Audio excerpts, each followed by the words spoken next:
क्या होगा अगर मैं आपसे कहूं कि 2025 में भारत और पाकिस्तान के बीच एक और बड़ा संघर्ष होने वाला है?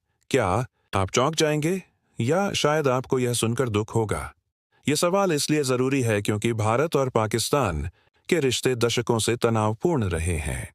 इतिहास, सीमा विवाद और राजनीतिक मतभेद इन दोनों देशों के बीच कई बार युद्ध और संघर्ष का कारण बने हैं। लेकिन क्या 2025 में एक और युद्ध अपरिहार्य है, या क्या कुछ ऐसा हो सकता है जिससे इसे टाला जा सके? यह कोई साधारण प्रश्न नहीं है। यह एक ऐसा प्रश्न है जो लाखों लोगों के जीवन को प्रभावित कर सकता है। यह एक ऐसा प्रश्न है जो इस क्षेत्र की स्थिरता और शांति के लिए महत्वपूर्ण है। इसलिए हमें इस सवाल को गंभीरता से लेना होगा और इसकी गहराई में जाना होगा। हमें यह समझना होगा कि भारत और पाकिस्तान के बीच संघर्ष के क्या कारण हैं और 2025 में क्या हो सकता है। इस विषय पर बात करना आसान नहीं है। यह बहुत संवेदनशील है और इसमें कई जटिल पहलू शामिल हैं। लेकिन हमें डरना नहीं चाहिए। हमें तथ्यों को देखना होगा और ईमानदारी से विश्लेषण करना होगा। हमें यह समझना होगा कि दोनों देशों के नेता और नागरिक क्या सोचते हैं और वे क्या चाहते हैं। हमें यह भी समझना होगा कि अंतर्राष्ट्रीय समुदाय इस संघर्ष को कैसे देखता है और वह इसे रोकने के लिए क्या कर सकता है। 2025 में भारत पाकिस्तान संघर्ष की सच्चाई क्या है? क्या यह एक अपरिहार्य त्रासदी है या एक ऐसी चुनौती जिसे हम पार कर सकते हैं? इस सवाल का जवाब जानने के लिए हमें इतिहास को समझना होगा, वर्तमान को देखना होगा और भविष्य की संभावनाओं पर विचार करना होगा। हमें यह भी समझना होगा कि शांति और सहयोग के लिए क्या किया जा सकता है। यह एक लंबी और कठिन यात्रा होगी, लेकिन यह जरूरी है, क्योंकि अगर हम इस संघर्ष को नहीं रोक पाए तो इसके परिणाम विनाशकारी हो सकते हैं। इसलिए आइए हम सब मिलकर इस सवाल का जवाब ढूंढें और एक शांतिपूर्ण भविष्य की ओर बढ़ें। आइए हम सब मिलकर यह सुनिश्चित करें कि 2025 में कोई युद्ध न हो और भारत और पाकिस्तान एक साथ मिलकर प्रगति करें। हम इस जटिल मुद्दे की तह तक जाएंगे, उन कारकों का विश्लेषण करेंगे जो तनाव को बढ़ाते हैं और उन संभावनाओं का पता लगाएंगे जो शांति की ओर ले जा सकती हैं। यह एक ऐसी यात्रा है जो हमें इतिहास, राजनीति और मानव स्वभाव के बारे में बहुत कुछ सिखाएगी और उम्मीद है यह हमें एक बेहतर भविष्य बनाने के लिए प्रेरित करेगी। हम यह भी देखेंगे कि इस संघर्ष का आम लोगों पर क्या प्रभाव पड़ता है। वे कैसे जीते हैं, कैसे सोचते हैं और वे क्या चाहते हैं। हम उनकी कहानियों को सुनेंगे और उनसे सीखेंगे, क्योंकि अंत में यह उन्हीं के जीवन और भविष्य की बात है। तो आइए शुरू करें। आइए हम सब मिलकर इस सवाल का जवाब ढूंढें। 2025 में भारत पाकिस्तान संघर्ष की सच्चाई क्या है? और आइए हम सब मिलकर एक शांतिपूर्ण भविष्य बनाने की दिशा में काम करें। अब हमें इस संघर्ष की जड़ों को समझने के लिए इतिहास में झांकना होगा। यह कहानी सिर्फ 1943 में भारत के विभाजन से शुरू नहीं होती, बल्कि उससे भी पहले ब्रिटिश शासन काल से जुड़ी हुई है। ब्रिटिश नीतियों ने अनजाने में ही सही सांप्रदायिक विभाजन को बढ़ावा दिया, जिसका परिणाम विभाजन के रूप में सामने आया। विभाजन एक दर्दनाक घटना थी जिसमें लाखों लोग विस्थापित हुए और हिंसा का शिकार बने। यह घटना दोनों देशों के बीच अविश्वास और दुश्मनी की नींव बन गई। विभाजन के बाद कश्मीर का मुद्दा एक प्रमुख विवाद बन गया। कश्मीर, जो कि एक मुस्लिम बहुल राज्य था, ने भारत या पाकिस्तान में शामिल होने के बजाय स्वतंत्र रहने का फैसला किया। लेकिन पाकिस्तान ने कश्मीर पर दावा किया और 1947 में ही दोनों देशों के बीच पहला युद्ध छिड़ गया। यह युद्ध संयुक्त राष्ट्र के हस्तक्षेप से समाप्त हुआ, लेकिन कश्मीर का मुद्दा आज भी अनसुलझा है। कश्मीर के अलावा सिंधु जल समझौता, इंडस वाटर्स ट्रीटी भी दोनों देशों के बीच महत्वपूर्ण है। यह समझौता 1960 में विश्व बैंक की मध्यस्थता से हुआ था और इसने सिंधु नदी के पानी के बंटवारे को लेकर नियमों को निर्धारित किया। हालांकि जलवायु परिवर्तन और पानी की कमी के कारण इस समझौते पर भी दबाव बढ़ रहा है। पाकिस्तान का आरोप है कि भारत सिंधु नदी के पानी को रोक रहा है, जिससे पाकिस्तान में कृषि और अर्थव्यवस्था पर बुरा प्रभाव पड़ रहा है। इसके अतिरिक्त सियाचिन ग्लेशियर पर नियंत्रण भी एक और विवादास्पद मुद्दा है। सियाचिन दुनिया का सबसे ऊंचा युद्ध क्षेत्र है और यहाँ दोनों देशों की सेनाएं 1984 से तैनात हैं। सियाचिन ग्लेशियर का सामरिक महत्व है क्योंकि यह भारत को चीन और पाकिस्तान दोनों पर निगरानी रखने में मदद करता है। लेकिन सियाचिन में रहना बहुत मुश्किल है और यहाँ सैनिकों की मौत का मुख्य कारण मौसम और भूस्खलन है, न कि युद्ध। इतिहास की इन घटनाओं के अलावा दोनों देशों के बीच राजनीतिक और आर्थिक संबंध भी तनावपूर्ण रहे हैं। भारत और पाकिस्तान के बीच व्यापार बहुत कम है और दोनों देशों के बीच सांस्कृतिक आदान प्रदान भी सीमित है। राजनीतिक स्तर पर दोनों देशों के नेता एक दूसरे पर आरोप लगाते रहते हैं और विश्वास बहाली के प्रयासों को विफल करते रहते हैं। इन सब बातों को ध्यान में रखते हुए यह समझना जरूरी है कि 2025 में संघर्ष की संभावना को कम करने के लिए हमें इतिहास से सीखना होगा। हमें यह समझना होगा कि विभाजन, कश्मीर, सिंधु जल समझौता और सियाचिन जैसे मुद्दों का समाधान ढूंढना जरूरी है। हमें यह भी समझना होगा कि राजनीतिक और आर्थिक संबंधों को सुधारना और विश्वास बहाली के प्रयासों को बढ़ावा देना जरूरी है।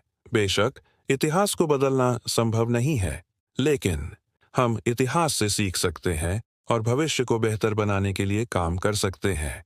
हमें यह समझना होगा कि शांति और सहयोग दोनों देशों के हित में है और हमें मिलकर एक ऐसा भविष्य बनाना होगा जहां भारत और पाकिस्तान एक साथ मिलकर प्रगति करें। अब तक हमने जो कुछ भी देखा है उस पर यदि हम मनन करें तो एक जटिल चित्र उभर कर सामने आता है।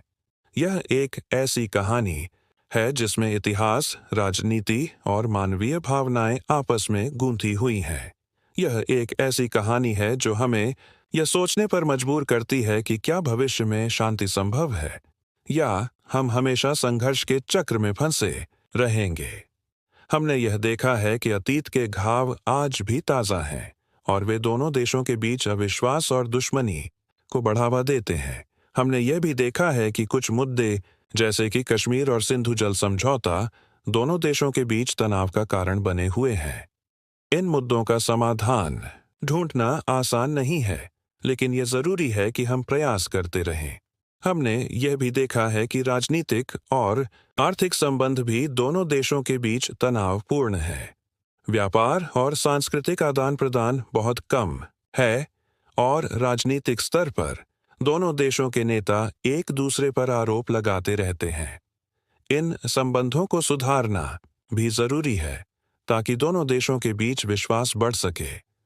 सोचिए, जैसे एक नदी कई धाराओं से मिलकर बनती है, उसी प्रकार यह संघर्ष भी कई कारणों और घटनाओं का परिणाम है। हर एक धारा का अपना महत्व है और उन सभी को समझना जरूरी है ताकि हम नदी के प्रवाह को बदल सकें। यह एक लंबी और कठिन यात्रा है, लेकिन हमें उम्मीद नहीं छोड़नी चाहिए। हमें यह याद रखना चाहिए कि शांति और सहयोग दोनों देशों के हित में है और हमें मिलकर एक ऐसा भविष्य बनाना होगा जहां भारत और पाकिस्तान एक साथ मिलकर प्रगति करें। जैसे एक बीज में एक पूरा वृक्ष छिपा होता है, उसी प्रकार शांति के प्रयासों में एक उज्ज्वल भविष्य की संभावना छिपी होती है। हमें उस बीज को सींचना होगा ताकि वह एक विशाल वृक्ष बन सके और दोनों देशों को छाया प्रदान कर सके। तो आइए हम सब मिलकर इस दिशा में काम करें। आइए हम सब मिलकर यह सुनिश्चित करें कि 2025 में कोई युद्ध न हो और भारत और पाकिस्तान एक साथ मिलकर शांति और समृद्धि की ओर बढ़े। क्या आप इस यात्रा में हमारे साथ हैं? जैसे एक दीपक अंधकार को दूर करता है, उसी प्रकार हमारी सामूहिक प्रयास संघर्ष को दूर कर सकते हैं। अब हम उस अंतिम पड़ाव की ओर बढ़ रहे हैं जहां हम इन सभी विचारों को एक साथ जोड़कर एक निष्कर्ष पर पहुंचेंगे। यह निष्कर्ष हमें यह बताएगा कि हमें आगे क्या करना है और हम कैसे एक बेहतर भविष्य बना सकते हैं। जैसे एक संगीतकार विभिन्न सुरों को मिलाकर एक मधुर धुन बनाता है, उसी प्रकार हम भी विभिन्न विचारों को मिलाकर एक सार्थक निष्कर्ष पर पहुंचेंगे। यह यात्रा जो हमने साथ मिलकर तय की, हमें एक ऐसे मुकाम पर ले आई है जहां हम अतीत के साए और भविष्य की संभावनाओं के बीच खड़े हैं। हमने इतिहास की जटिलताओं को समझा, वर्तमान की चुनौतियों का सामना किया और अब हम ये सोचने के लिए रुके हैं कि आगे का रास्ता क्या है। यह सिर्फ भारत और पाकिस्तान के बीच के संघर्ष की कहानी नहीं है, बल्कि यह मानव इतिहास की एक बड़ी कहानी का हिस्सा है। एक ऐसी कहानी जिसमें आशा और निराशा, प्रेम और घृणा, शांति और युद्ध हमेशा से साथ साथ चलते रहे हैं। जैसे एक शांत झील में पत्थर फेंकने से लहरें उठती हैं, उसी प्रकार इतिहास की छोटी छोटी घटनाएं भी भविष्य में बड़े बदलाव ला सकती हैं। हमने देखा कि विभाजन की त्रासदी ने दोनों देशों के बीच गहरी खाई बना दी, और उस खाई को पाटने के लिए हमें अभी भी बहुत कुछ करना बाकी है। हमने यह भी देखा कि कश्मीर का मुद्दा एक नासूर की तरह है, जो समय समय पर दर्द देता रहता है, और इसका समाधान ढूंढना जरूरी है ताकि दोनों देशों के लोग शांति से रह सकें। लेकिन निराशा की इस कहानी में आशा की किरण भी है। हमने यह भी देखा कि सिंधु जल समझौता एक ऐसा उदाहरण है जहां दोनों देश मिलकर काम कर सकते हैं और प्राकृतिक संसाधनों को साझा कर सकते हैं। हमने यह भी देखा कि बहुत से लोग ऐसे हैं जो शांति और सहयोग के लिए काम कर रहे हैं, और वे दोनों देशों के बीच दोस्ती का पुल बनाने की कोशिश कर रहे हैं। तो 2025 में भारत पाकिस्तान संघर्ष की सच्चाई क्या है? क्या यह एक अपरिहार्य त्रासदी है या एक ऐसी चुनौती जिसे हम पार कर सकते हैं? इसका जवाब आसान नहीं है, लेकिन मुझे लगता है कि यह हमारे ऊपर निर्भर करता है। यह हमारे नेताओं पर निर्भर करता है कि वे दूरदर्शिता दिखाएं और साहस के साथ फैसले लें। यह हम सभी नागरिकों पर निर्भर करता है कि हम एक दूसरे को समझें, एक दूसरे का सम्मान करें और शांति और सहयोग के लिए काम करें। जैसे एक बीज को अंकुरित होने के लिए सही मिट्टी, सही पानी और सही धूप की जरूरत होती है, उसी प्रकार शांति को भी सही माहौल, सही प्रयास और सही सोच की जरूरत होती है। हमें वह माहौल बनाना होगा, वह प्रयास करना होगा और वह सोच विकसित करनी होगी ताकि शांति के बीज अंकुरित हो सके और फल फूल सके। यह एक लंबी और कठिन यात्रा होगी, लेकिन यह जरूरी है, क्योंकि अगर हम इस संघर्ष को नहीं रोक पाए तो इसके परिणाम विनाशकारी हो सकते हैं। इसलिए आइए हम सब मिलकर इस दिशा में काम करें। आइए हम सब मिलकर यह सुनिश्चित करें कि 2025 में कोई युद्ध न हो और भारत और पाकिस्तान एक साथ मिलकर शांति और समृद्धि की ओर बढ़े। सही अभ्यास तो अब शुरू होता है, जब हम अपने दिलों में शांति की लौ जलाकर उसे अपने परिवारों, अपने समुदायों और अपने देशों तक फैलाते हैं। जब हम एक दूसरे को इंसान समझकर, एक दूसरे की कहानियों को सुनकर और एक दूसरे के दुखों को महसूस करके एक बेहतर भविष्य की ओर कदम बढ़ाते हैं। यही वह सच्चाई है जिसकी हमें तलाश है, और यही वह रास्ता है जो हमें शांति की ओर ले जाएगा।